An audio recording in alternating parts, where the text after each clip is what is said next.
My name is Brad, and let me introduce myself. This is the first time I have ever been on YouTube. It's really very nearly the first time I've created any sort of content for social media, and I'm excited to get involved in the YouTube sports card collecting space.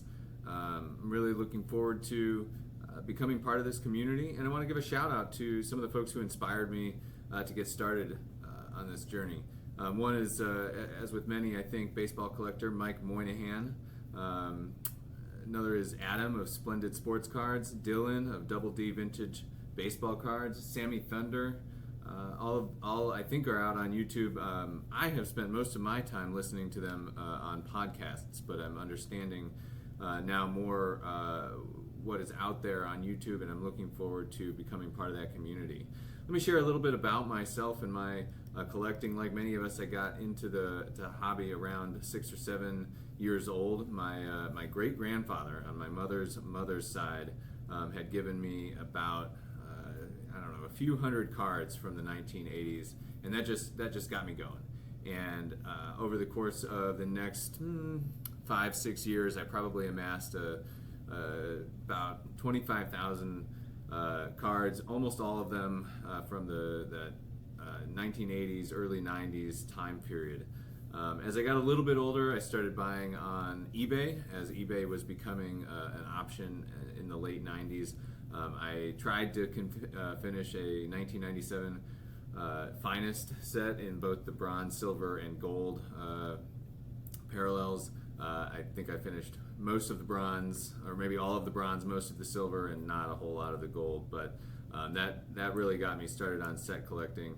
As with many in high school and college, I kind of fell away from cards. I didn't fall away though from baseball, and that'll be a big part of my collecting. I discovered grading around 2009.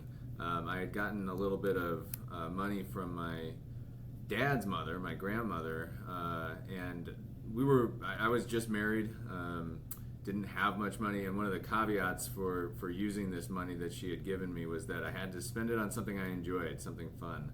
And so I got a little bit back into the collecting world, and that was the time that I discovered grading.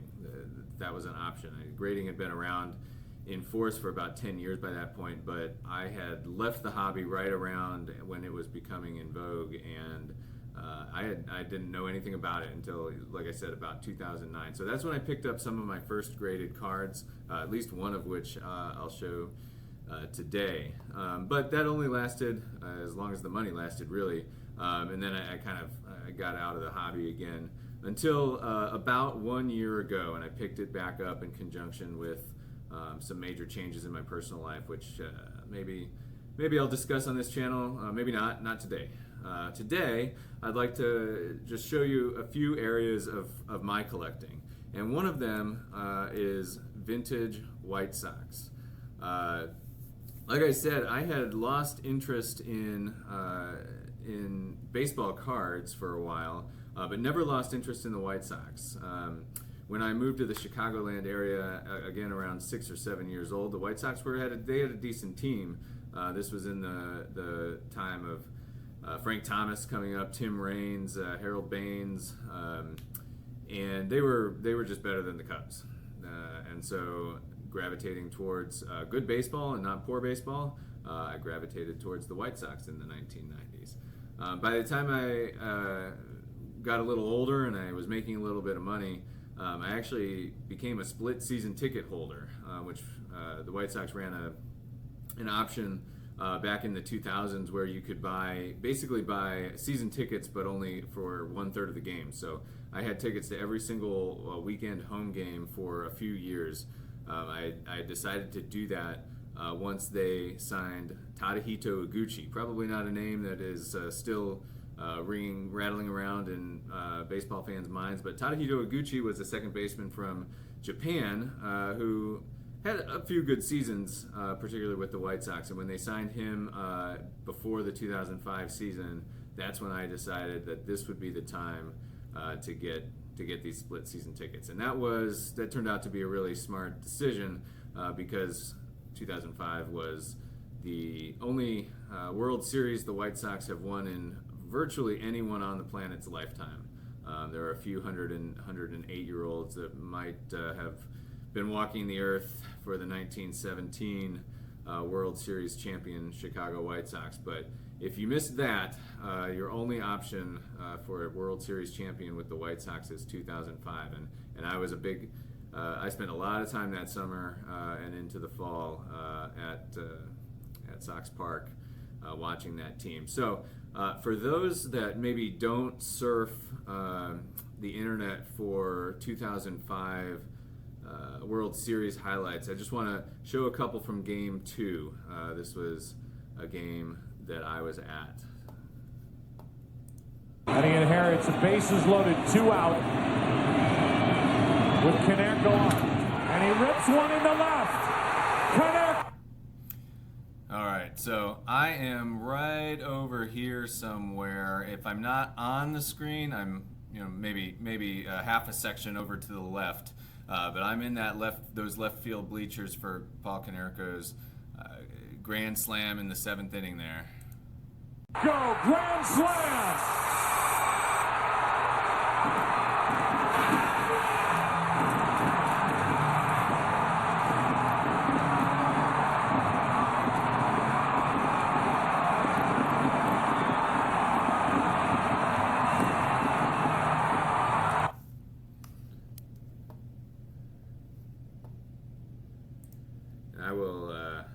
I had another clip queued up, but I'll spare you that since the production value here, I'm still learning. Sorry about those extra ads. So the White Sox went up by 2 runs there in the 7th inning of Game 2. And later in the game, Scott Podsednik hit a walk-off solo home run in the bottom of the 9th to win the game. It was his 2nd home run of the postseason, after hitting 0 home runs during the entire regular season.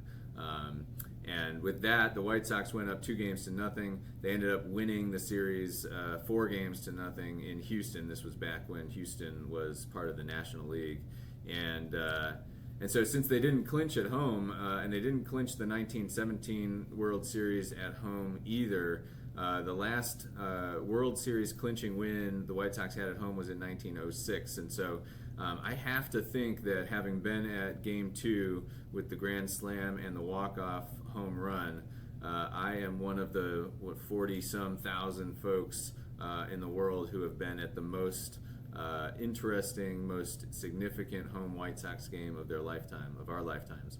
And so I just think that's really fun, and it really, despite the current circumstances of the White Sox having set the most embarrassing of records, losing the most games in the history of Major League Baseball in 2024, I remain a fan, and that is largely fueled by the experiences that I had as a teenager and into my early 20s.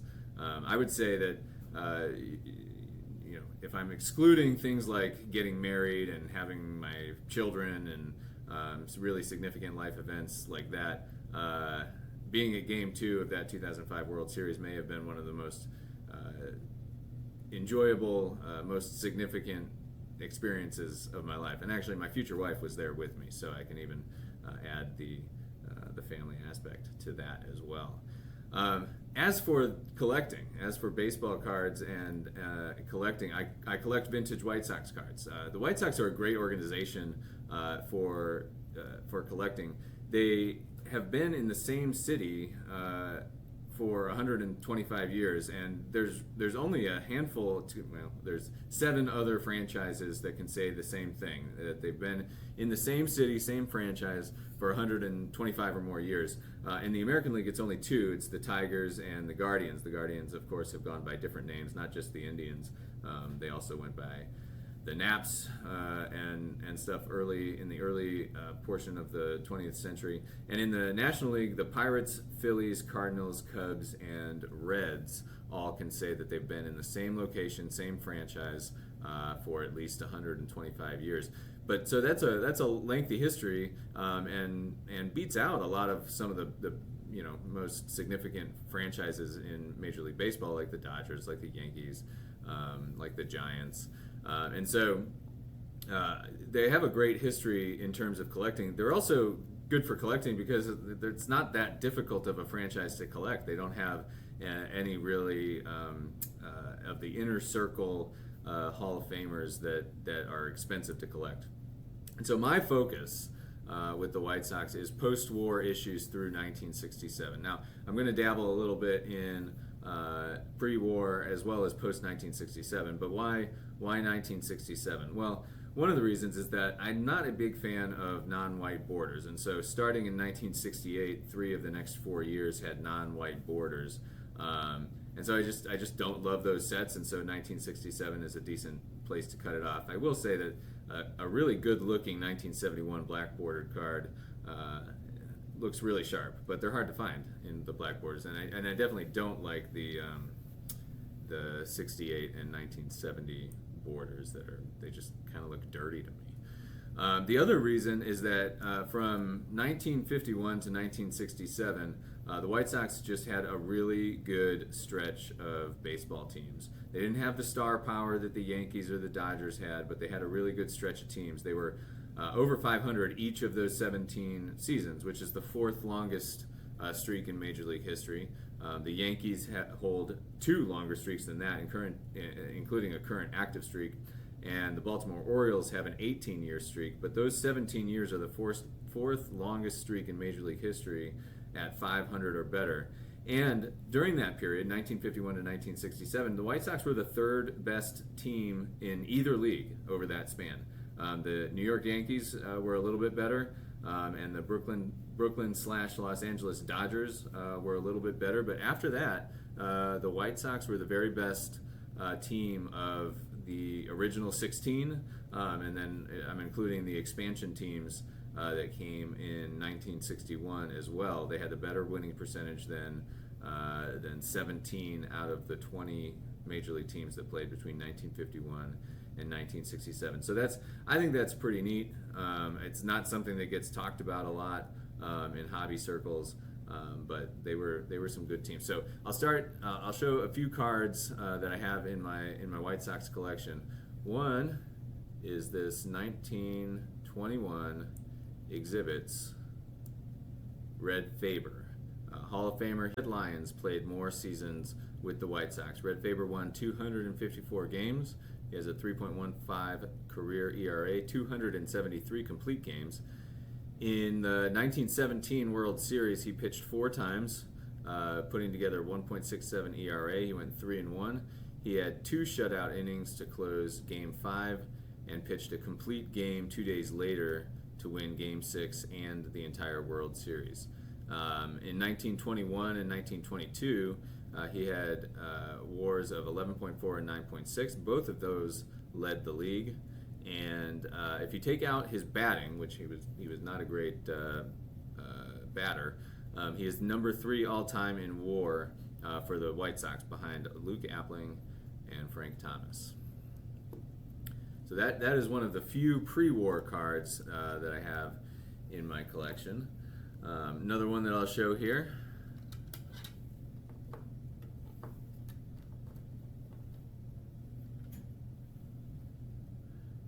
'60 Nellie Fox.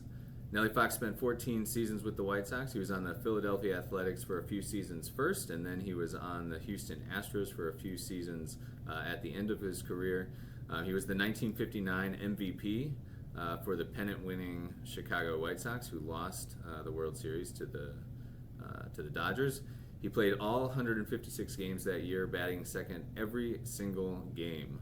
He led the league with 717 plate appearances and just remarkably struck out only 13 times. So his strikeout rate was less than 2%. He batted .306, made the All-Star team, and won a Gold Glove. That was in 1959. So in 1960, he was card number 100, as you can see over here, which tends to reserve their round numbers, their round 100 numbers for star players, and so I was, or at least that's my perception, and so I was kind of curious to look back at the previous three and the next three number 100 cards, and what I learned was that in 1957 it was the league presidents, William Harridge and Warren Giles. In 1958 it was Hall of Famer Early Wynn with the White Sox. In 1959 it was Bob Cerv, that's C-E-R-V, I'm not 100% sure if I'm pronouncing that correctly. He had a great year in 1958, earned fourth place MVP votes, but obviously he's not a name that we think of too often in the hobby, and so that was kind of a one-off. After this card, it was in 1961, it was Harvey Haddix, who was a pretty solid pitcher, although he had not had a great year in 1960. In 1962, it was Hall of Famer Warren Spahn, and in 1963, it was Joe Cunningham of the White Sox, who had a solid but not great year in 1962. So I don't know exactly what all I learned from that exercise. I guess I learned that it's not as if Topps, at least during this period, was necessarily putting future Hall of Famers in card number 100.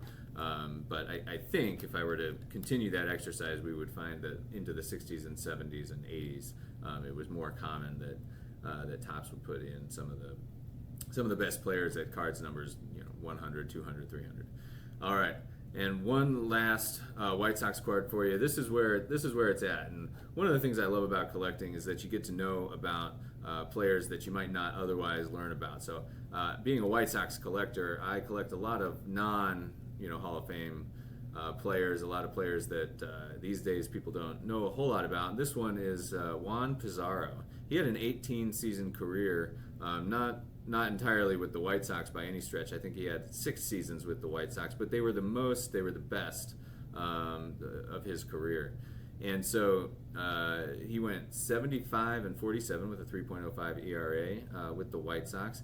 He started at least 25 games every season from 1961 to 1964.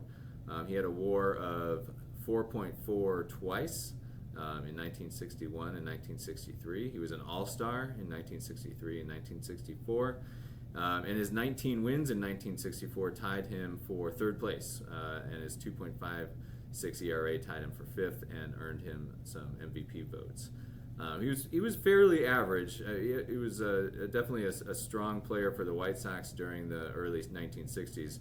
He was pretty average before and after that. So it's another thing I like about a player like this is that the White Sox had him during the peak of his career. And one of the things I like about these types of players is that I like to imagine somebody who is a fan of the 1961 White Sox or the 62 or the 63 White Sox, similar to the way I am a fan of the current White Sox, or even back into the 2000s.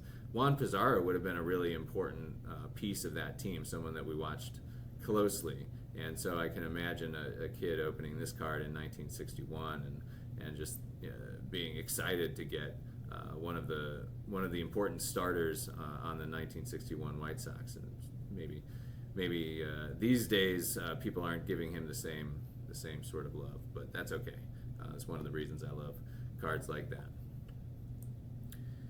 All right, so that's my White Sox collecting. Another sort of facet to my collecting is set collecting. I'm working on the 1965 set. I have about 42% of the cards, not all of them in conditions that I'm happy with. I like high quality cards. I'll just be honest with you. I like a card that's been well preserved. I can appreciate that other folks like a little wear on their vintage cards. And especially if we're talking pre-war, I can sort of understand that. But for the most part, I really like the higher the grade, the better. Now, I can't collect an entire 598 card set in PSA 8s and 9s, and so for the 1965 set, I'm working on collecting it in PSA 6, SGC 6, or kind of the equivalent raw condition. I'd like to get all of the Hall of Famers and all of the key cards graded. Not a real strong preference between PSA or SGC, but probably one of those. and the rest of them I'm looking to get raw. And I'm working on a project to actually chronicle the 1965 season using that set as a guide. And so I'm not real artistic in terms of being able to draw or paint or compose music or play music or any of that, but I do like to write. And so I'm working on a project that captures each card and each game of the 1965 season in the context of the set. So it's about 350, 400 words per card. And I'm up through about 240 cards, so we're talking closing in on 100,000 words with that project, and it'll probably end up at about close to 300, maybe 250,000 words. The fruit of that project is going to be some of the content that I'm going to produce on YouTube. So you might see a little bit more about that if you're interested in watching my content in the future. So I'll just show a few of the cards that I've got from the 1965 set. One of them is going to pay some tribute to Dick Allen, who just got into the Hall of Fame, unfortunately posthumously. Here's his card from the 1965 set. Just for anyone who might not be aware, he did not like going by Richie Allen, so try not to call him Richie. He's Dick Allen. I picked this card up in June before he was inducted. I think it's a really nice copy. I'm trying to get the best angle on it here, but a PSA 6.5, pretty well centered and a pretty sharp card. This is not actually his rookie card. You can see the rookie Topps All-Star Trophy there. It's not his rookie card. He had a card in the 1964 set, but it is a key card in the 1965 set. In 1964, he's on a multiplayer card, and so this is his first single-player card. So I wanted to get this graded, regardless of his Hall of Fame status. Just a few details about him. He had 20 or more homers, 9 straight years. He was kind of a Moneyball player before Moneyball. He had a lifetime 378 OBP, a 912 OPS, and he led the league in OPS 3 times, going over 1,000 3 times as well. He won an MVP with the White Sox, batting .308 with a .420 .603 slash line, and led the league in home runs and RBIs with 37 and 113 respectively. That was the first White Sox MVP since Nellie Fox in 1951 and the last until Frank Thomas in 1993. So a recent Hall of Fame inductee, not one of the most common names in the hobby, but a strong one. Another, in a different vein, and kind of similar to Juan Pizarro, this is Gates Brown. I venture to guess that most watching have not heard of Gates Brown. He's a guy who played at least 10 seasons. I think he played 12 seasons, all with the same team. I love these guys. There's around 200 players in Major League history that fit that description, and some of them are the all-time greats. Some of them are more like Gates Brown, and I just love these guys. Gates Brown, he only started 100 games twice in his career, and barely at that. I think it was like 101 and 102 starts in those years that he started at least 100 games. But what he could do was he could pinch hit. He pinch hit a lot, and he pinch hit really well. He's got some pinch hit records that may never be broken. He had they are American League records. He has 414 pinch hit at bats, 107 pinch hits, and 16 pinch hit home runs. All of those being American League records. And one thing that I think is really interesting is that his first at bat ever in the major leagues was all 3 of those. It was a pinch hit home run on June 19th, 1963. He had pinch hit for Don Mossy, homered off Bob Hefner, and he would go on to just continue at that pace. His 1968 season is really, really interesting. He had 104 plate appearances for the Tigers, who won the World Series that year. So he didn't play a whole lot, 104 plate appearances, but he posted just outstanding stats. 370 batting average, a 1.126, a 1,126 OPS, and a 234 OPS plus. So when he was used, he was making the most of that, and he helped, in doing that, he helped his team to a World Series championship.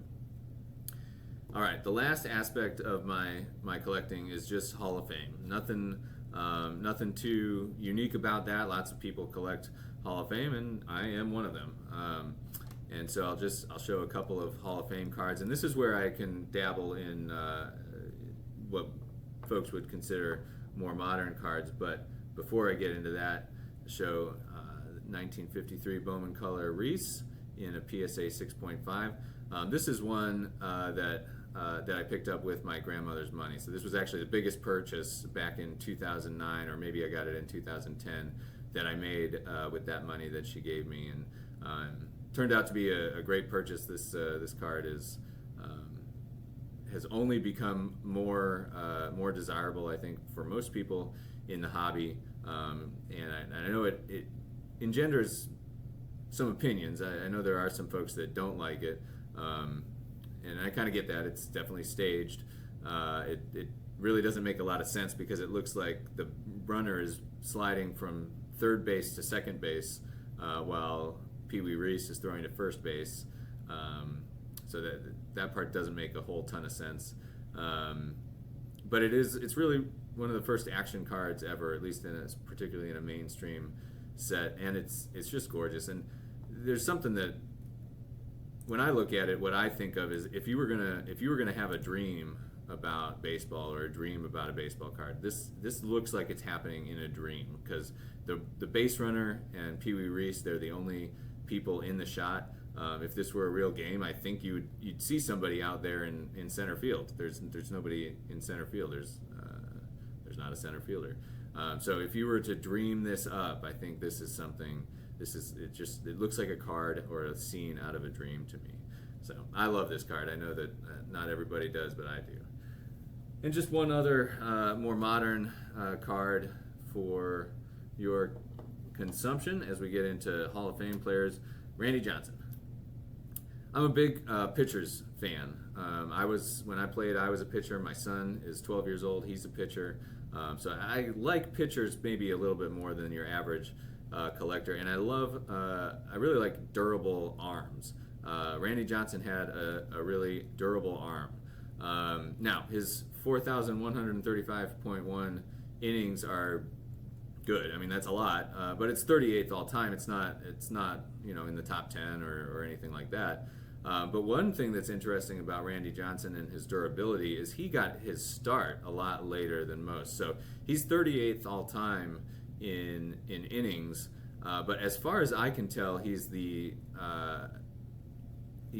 fourth oldest on that top 38 in terms of when he started. Let me say that better. He was 25 years old and 5 days when he pitched his first major league inning. And of the 37 folks who pitched more innings in their lifetime, only 3 were older than him at the start. And those 3 are Phil Niekro, who was 25 years old and 15 days, but he was a knuckleballer, so I don't really, hard to really count him.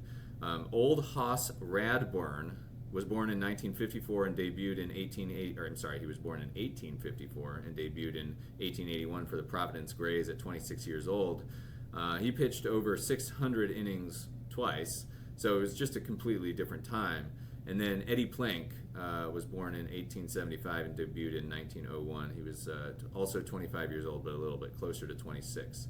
And so the other thing that Randy Johnson has that is unique is that he was super tall and threw really hard. And so the fact that he was able to pitch into his mid-40s and strike out the second most batters in Major League history behind Nolan Ryan and win 4 straight Cy Youngs from 1999 to 2002, I just think is incredible. So I really enjoy Randy Johnson, and I'm glad to have his rookie card there in the 1989 Topps Gem Mint. Show it again. It's maybe a little bit difficult to tell. It's not perfectly centered. It's just a shade off to the left. So even in Gem Mint 10, it's not perfectly centered. So it's possible that I would upgrade that card at some point. Not by grade. It's the best you can get. But I might trade it out for a perfectly centered copy if I can find one at a good price. All right. And the last thing I was going to cover here today in my very first YouTube video is a confession. I'm a flipper. I flip cards.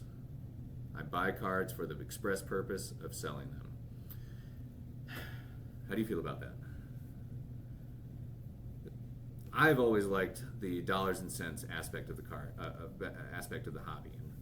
It's part of what attracted me to the hobby as a kid. You know, in 1992, I'd be looking at a Beckett, and I'd look at 1952 and see the prices for 1952 Topps cards, and as an extremely unsophisticated 7-year-old, I thought, well, I just need to hold on to these for about 40 years until 2032, and I'll, easy money.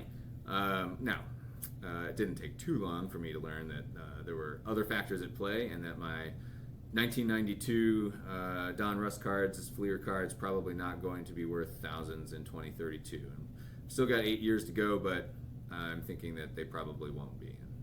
So, bummer. However, that's what one of the things that really got me interested in the hobby was the dollars and cents aspect of it. I also really like cards, and I can't afford all the cards that I like. And so one of the things that I do is I buy and I flip cards that I like, and I own them for just a short period of time, sometimes really short periods of time. But I can hold them, I can look at them, I can take pictures of them, I can catalog them.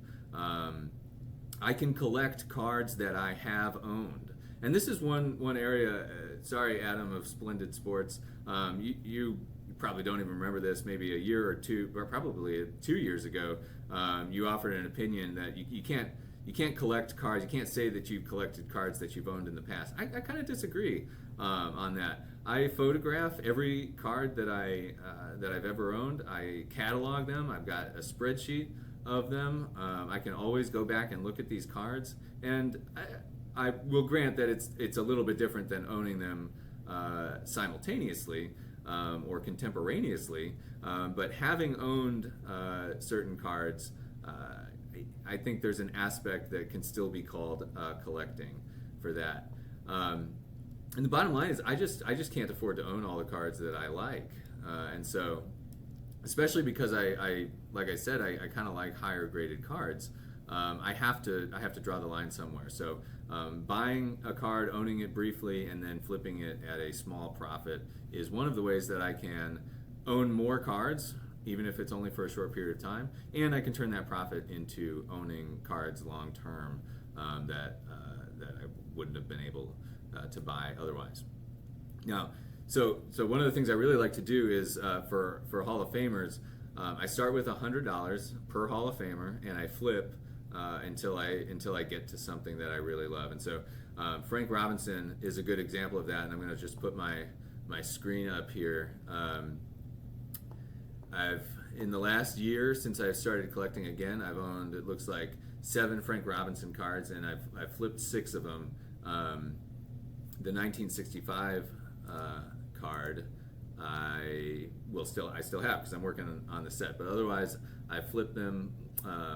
I already had one when I picked the hobby back up about a year ago. I had a 1958 Topps in PSA 6, and that card had nearly doubled in value over the last few years, and so I flipped that at a healthy profit, and then I flipped a handful more cards at roughly a 10% profit, a little bit more than that on this 1960 PSA 5, considerably less than that on this 1961 SGC 6.5, but in the end I've turned about, I have $25 remaining in terms of like that initial 100, but I've turned about $75 into $104 plus the 1965 PSA 6. And so I know for Frank Robinson I want a 1957 rookie card. I like the 1957 set. I like Frank Robinson. I think it would be really cool to own one of those. I probably want it in like a 5 or a 6. And then, so that's going to run me somewhere in the neighborhood of, I think, $400, $500, $600, depending on how nice the copy is. And so I only put aside so much money for cards each month, and it would take me months of putting aside money just to purchase that card alone. And I'm really not willing to just not buy cards for 2 or 3 months or 4 months in order to buy one card. And so one of the ways that I'm able to continue collecting while also working towards a card like a 1957 Topps Frank Robinson rookie is by flipping his cards and owning a lot of his cards for short periods of time. For non-Hall of Famers, for other cards that I'm not collecting long term, I take half the profit and I reinvest that profit, half of it into White Sox cards and half of it back into the flipping. And another thing that I think flippers get maybe a bad rap in the hobby because they're not true collectors, and I understand that to a point. Certainly, you're not a true collector of those cards that you're flipping. But for the hobby, flippers are important. Flippers make cards liquid, and I've heard a lot of people on podcasts and YouTube and stuff say they don't care about the value of their cards, and I believe that to an extent. I don't believe that to the logical conclusion, which is if their cards became absolutely worthless, that they wouldn't care. I think everybody wants to know, and part of it is that everybody's spouses want to know that these cards that we're putting thousands of dollars into, they could be moved if necessary in an emergency. Maybe not at full value, but at a healthy percentage of full value, and that's where flippers come in. If you've got a card that you need to move in order to create cash from that card, if you can't find a collector of that card in the moment, then you can't sell that card for anything. But there's always going to be a flipper who can come in and take that, give you cash for that card at whatever, let's call it 80% of maybe its market retail value to a collector, and then take on the responsibility of putting that in the hands of a collector and giving you a good chunk of the cash out of that card. And so the liquidity of these cards is, I think, important to the hobby. It's important to most individual collectors, if not all. And so flippers are kind of the lifeblood of that liquidity. A good example of this is a 1962 Post serial Yastrzemski that I had. I don't have it. I can't show it because I don't have it anymore. I really, first of all, enjoyed owning this card. I had not owned any Post serial cards before, and so when this one came up and I saw it, I thought that was interesting, and I wanted to have it. And so in August of 2024, just 4 months ago, I purchased this card at $79, which was a good dollar figure for the comps. But this is a card that it's not collected by everybody. It's not even collected by every Yastrzemski super collector, because I offered it to a couple, and they didn't want it. And it only comes up in this grade, I think in a 6, 6.5, or 7. It had only come up a few times per year over the last few years. So I picked it up at a good $79 price point compared to comps. I held on to it for about 2 months, looking for somebody who wanted to own it long term, and I sold it in October for $150. After taxes and fees and shipping, that came out to a $36 profit. And that's actually, that's one of the better flips that I've done in the past year, percentage wise. But I got everything out of it that I wanted. I enjoyed owning this card for a short period of time, and I turned it around and I made a profit on it, and now I can buy the next best Carl Yastrzemski card with a little bit more money. So some of the content that I'm going to be providing here on YouTube is going to be kind of this journey that I'm working towards in terms of flipping, and I hope that I will not be looked down upon because I also want to do it in a hobby responsible way. I am not hoarding cards and waiting to choke people out of exorbitant sums that are well above comps. I am trying to pick up cards at well below comps so that I can sell them at roughly appropriate market retail comps. And so I think that's part of what I do. Part of the way that I feel good about being a flipper is making sure that I have cards available to others at reasonable prices. So my next video will probably come in early January, and I'll be looking at the 2024, the results of my 2024 flipping and purchasing, and getting a little bit deeper into those numbers, because again, I do like the dollars and cents of this hobby. And with that, I will sign off of my first ever YouTube contribution to the collecting community. Collect what you love, flip what you like. Thanks, y'all.